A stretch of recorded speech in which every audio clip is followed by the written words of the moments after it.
34 individu termasuk 2 dalang utama ditahan kerana dipercayai terbabit dalam sindiket pemalsuan darjah kebesaran Kerajaan Negeri Melaka yang dijual dengan harga RM50,000 hingga RM100,000.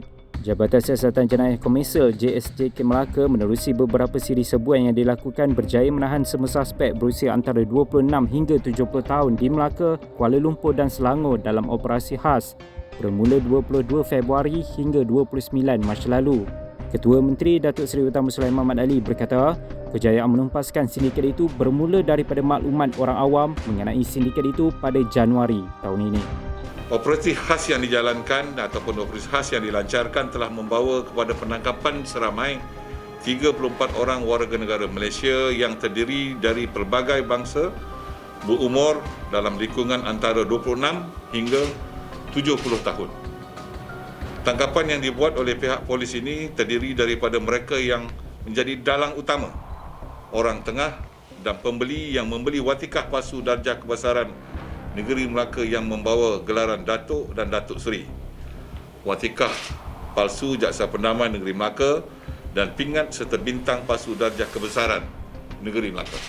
Beliau berkata demikian pada sidang media yang dijalankan di Seri Negeri Aikro yang turut dihadiri Ketua Polis Melaka Datuk Abdul Majid Muhammad Ali.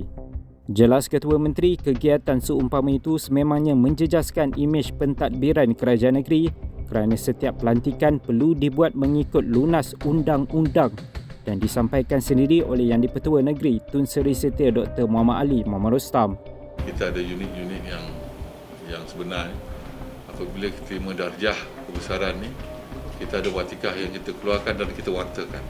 Dia mesti dipanggil seperti biasa setiap tahun kita buat Majlis Anugerah Darjah Bintang Kebesaran Negeri Melaka ni, kita ada peraturan.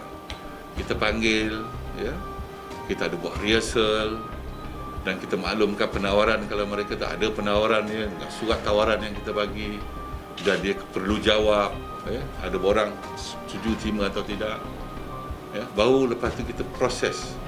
Bila ada proses benda tu, orang yang dah terima kita panggil pula ada rehearsalnya, baru majlis yang sebenarnya Tun sendiri yang sampaikan. Mengikut laporan, kegiatan sindiket itu dipercayai bergiat aktif sejak pertengahan tahun lalu dan menjual watikah, pingat dan bintang palsu darjah kebesaran Negeri Melaka kepada orang perseorangan.